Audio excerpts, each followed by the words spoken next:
Çilesizlik ve ızdırapsızlık insana musallat olmuş bir güve gibidir. İnsanı er geç yer bitirir. Irzımızdır çiğnenen, namusumuzdur doğranan. Hey sıkılmaz ağlamazsın, bari gülmekten utan.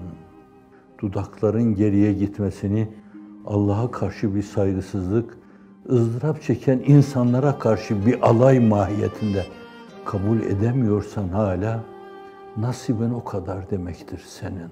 O kadar nasip. Bir yangın içinde imanın tutuşmuş yanıyor.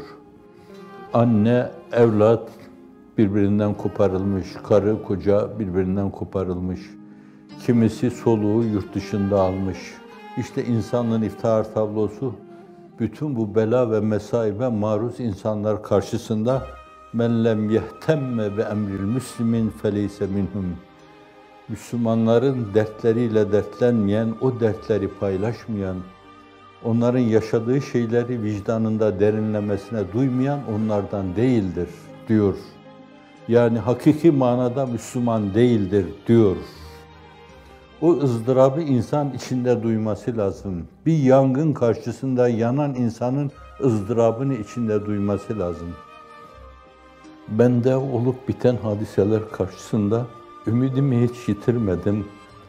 Reca duygumda hiç kayıp yaşamadım. Rabbime karşı ümidimde bir sarsıntıya maruz kalmadım. Ama şunu itiraf edeyim, immün sisteminin çökmesi karşısında 20 tane rahatsızlıkla 24 saat inlediğimde muhakkak.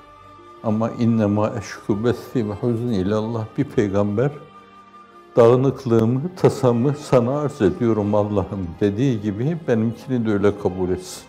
Ben her gün ismen bildiklerimi ismen alıyorum. Bilemediklerimi de diyorum ki sen biliyorsun ya Rabbi. Ente ta'lemuha, ente ta'lemuha. Etlikum seraha, etlikum seraha. Sürpriz olarak onları salıver.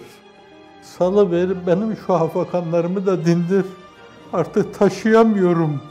Bu hafakanlarımı da dindir. Zalim zulme doymuyor.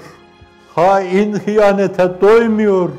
Bunun karşısında sessiz kalma, alakasız kalma, insanlık adına ciddi kayıp sayılır. ızdırap, ızdırap, ızdırap deyip inlemek lazım. Bazen bir muzdaribin duasıyla Allah bütün bir ümmeti, bir milleti bağışlar. Cenab-ı Hak bugüne kadar devam ettirdiğiniz halinize denk böyle bir mülahaza ile gönüllerinizi mamur kılsın. Virdi zebanınız olsun bu mülahazalar ve bu mülahazalarla kendisine kavuşmaya muvaffak eylesin. Vesselam.